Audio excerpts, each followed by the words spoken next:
Welcome to another episode of the Chokeslam Wrestling Report. I am your host, the Ultimate One, and I'm coming to you live from New York City. And guys, today we're going to be talking about Marty Scurll. Now, most of you wondering, why am I talking about Marty Scurll? There are certain things that I noticed that been going on with Marty Scurll. Let me start all over for what I'm pinpointing everything and coming down to what it is today. Back in January of 2019, of course, you guys remember that the All Elite Wrestling was about to start. So the Elite left Ring of Honor. By them leaving Ring of Honor, they left Marty Scurll behind because supposedly there was a rumor going around that he was signed on to April. Turned out that was not true. So of course, Marty Scurll stood behind. He actually created his villain enterprise, which included PCO and Brody. And during that time, he was trying to make himself the top guy in Ring of Honor. Also, the NWA was working with Ring of Honor at that time, so they decided that let's do something special, which was the Crockett Cup. The Crockett Cup, pretty much to me, honestly failed horrible. Even though Marty Scurll's guy, PCO, and Brody won the NWA Tag Team Championships along with the Crockett Cup, but Marty Scurll that night wrestled Nick Aldis for the NWA World Title, and that pretty much failed. He failed in his quest for that. But now you guys remember, afterwards, he was the number one contender along with Matt Taven for the Ring of Honor World Title against Jay Lethal. They went and got G1 Supercard.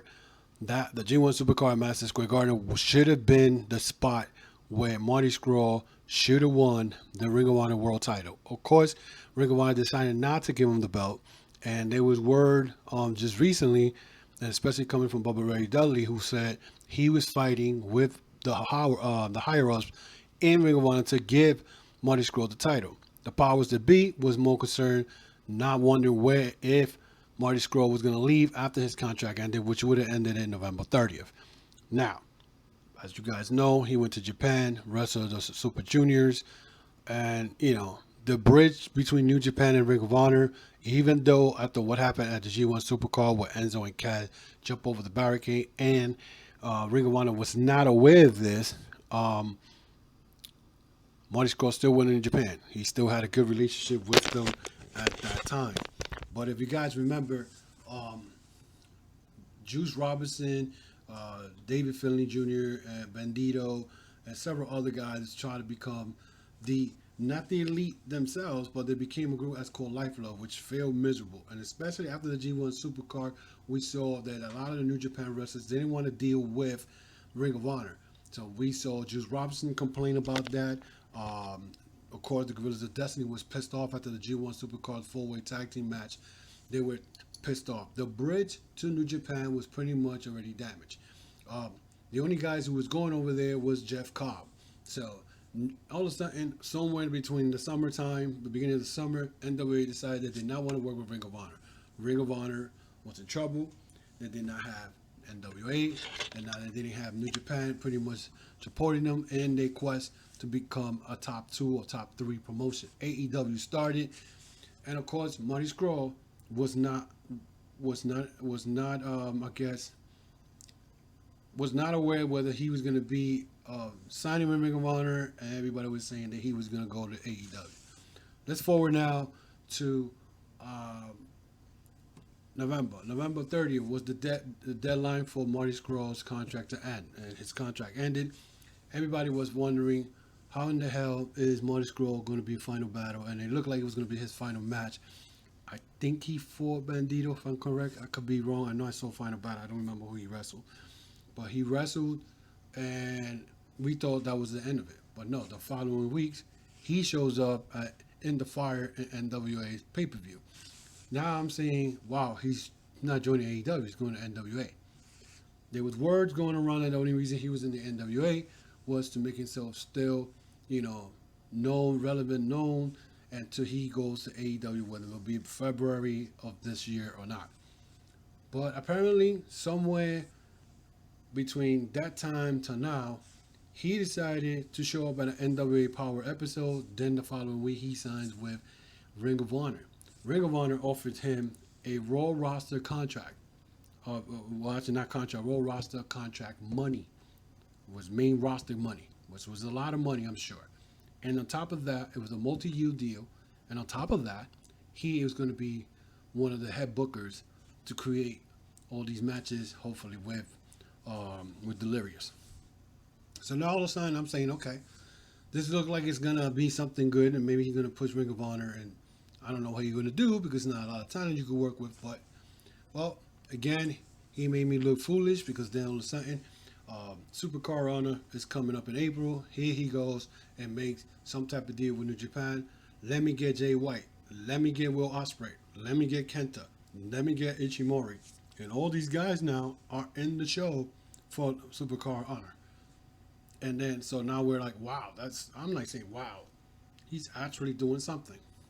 But he made it even better because this past weekend, I think it was last Saturday, he shows up in North Carolina at the New Japan New Beginnings USA Tour and challenges Jay White for a match at Lakeland in Supercar of Honor. Now, everybody wondering what that's supposed to mean. Well, if you guys look at what's going on, yes, All Elite got their own wrestling promotion. You know, Marty Scurll was the one who got left out. Do you think maybe somewhere when all these guys got together and decided, well, we're going to do something, change the business, you know, we're going to do it together except Marty Scurll? That's probably wasn't the plan. I'm sure he figured, well, you guys do that. I'm going to see what I could do on this side and maybe change something over here. All of a sudden, he signs with Ring of Honor. All of a sudden, New Japan has all these guys. They're letting all these guys go through. Now he's in NWA. What makes you think there may not be some working relationship with AEW? It could happen. I mean, as far as I'm concerned, you know, we could have a situation where 3 years ago, they had All In, you had Impact, you had AAA, you had New Japan, you had Ring of Honor, you had NWA, all together in one big, gigantic event and whatnot, which was called All In. So now, what makes you think that these guys may not be able to bring and change the world? Remember, they know as the Elite, and their logo was change the world, and they probably could change the wrestling business. Marty Scurll is probably the guy who's probably taking the L for the team as far as, okay, I'm not in All Elite anymore, you know. Maybe I could do something with Ring of Honor and NWA and New Japan and make all of us get back into that table and become one big giant entity and challenge WWE. I mean, right now, if you put any of these promotions against WWE right now, honestly, I think they could beat them because WWE right now is just besides that Royal Rumble event they had on Sunday, which was pretty good. They could compete with WWE Raw or SmackDown because their talent is not better, but their product is a little better. It's wrestling. And of course, I'm gonna get probably some hate like I did last week because I spoke about Seth Rollins and Becky, and people lost their mind. But I mean, you see what's going on, you know, with WWE. It's not, you can't be blind to it. You could be in denial, but you can't be blind to it. Marty Scurll could probably bring all these promotions together to make something big. I think he could do it. Honestly, I think he could do it. NWA, even though they still on YouTube and they plan to stay on YouTube, according to what I read in some dirt sheet around, I think they could blow up. I think I don't like that studio format they do, Atlanta, Georgia studio. The matches are like 6-7 minutes long, but it could happen. Nick Aldis is a good champion. I like Nick Aldis. I've been following Nick Aldis when he was Magnus in TNA, and he's a good wrestler. You know, I mean, it's sad that he's not in AEW, but look what he's doing. He's the man in NWA. And as much as I don't like talking about NWA, but NWA, I mean, they have James Storm, they have Eli Drake, they have Nick Aldis. Like I said, Marty Scurll going in and out of there. I mean, they got young talent. I mean, you still got the Rock and Roll Express. They're 60 years old. You put the belts on them. I couldn't believe that. You know, thank God they took it away from them. But you know, Ring of Honor right now, if Marty Scurll does what he's doing and they keep signing people and they do still do the joint venture with NWA and New Japan, that could be good too. They could be up there. Now the only independent group that might be hurt was Impact, because Impact right now they you know their work relationship with other people has not been great. Look what they did to New Japan. They kicked them out of their channel and whatnot because New Japan didn't want to work with them. So, and then you know, bad enough you got a woman as a world champion. Nothing against women. Just before all you women jump on me, but you got a women's champion right now who, right now you're gonna have to put her in there with bigger guys, and you can't make her look like she's um, a woman who could beat big guys. You know what I'm saying? Um, but she has a clout over her head too, with all the nonsense that happened with her a couple of months ago, or a month, or this month actually, that passed. So we'll see. We'll see what happens, and hopefully, you know, Marty Scurll is the martyr. I said the martyr of professional wrestling, independent wrestling. Will probably bring all these other three promotions with AEW, and if that happens, WWE is gonna be in so much trouble. They're in trouble as it is right now. So, you know. But anyway, let me get back here and give you a couple of quick notes and which is wrestling news and rumors.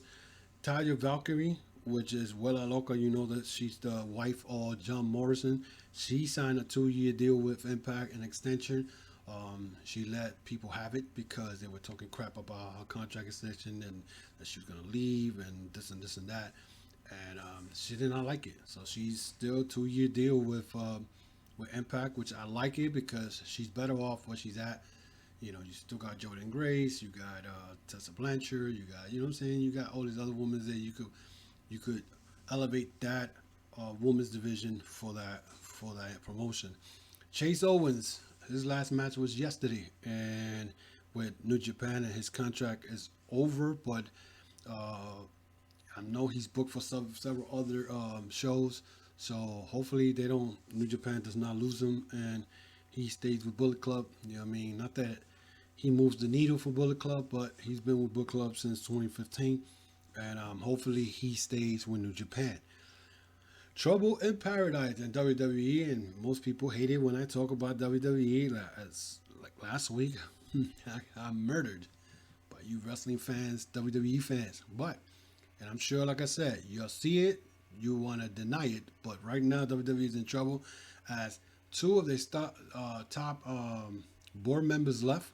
George Barrios and Michelle Wilson left the company, and the stock dropped big time. A $13 drop, big time, within a matter of less than 24 hours. They started off Thursday on I believe was $61 a share, and they went down to $49 as of yesterday. So this is not good for WWE. And now I know they're gonna have their quarterly report coming up. I think it's this week or next week. And what you gonna say? You lost money the last quarterly report. What you gonna say now? So, like I said, WWE fans jump on my back and all this crap, and they get mad and want to give me thumbs down on my YouTube video because I'm talking about their little favorite guys. But let's be realistic. Their Royal Rumble show was great. I'm not gonna deny that. I mean, I really enjoyed the Royal Rumble. I haven't watched a WWE pay-per-view in a while since Hell in a Cell, and I saw the Royal Rumble, which is one of my favorite event. I haven't seen it in the last couple of years because look at the guys who won it. But you know, saying that, it was a good show, but then look what happened Monday night. You know, they started off good and then it died. Now Samoa Joe, supposedly now Samoa Joe has a concussion. He had a concussion on Monday night. That's when he fell flat on his face on the floor. He was taken in the back. So he's now in concussion protocol. So that doesn't help. Now, the storyline with Seth Rollins and the Messiah and all this nonsense, so that leaves Chase Owens by himself. So I don't know if he's going to come back. There's no return date for him to come back. So that's something that for you guys to look forward to on coming up. So Brian Pillman Jr. was named PWI Rookie of the Year, and that was great. He deserves it. Match of the Year, PWI Match of the Year was given to Dustin and Cody Rhodes. That match was very, very emotional on Double or Nothing. I feel that they both deserve it. Um, Supposedly, Corey Grave is claiming that the universe, WWE Universe, is tiring of Becky Lynch. Do I really have to comment about that? And it's probably because her little nasty attitude. She has a nasty attitude.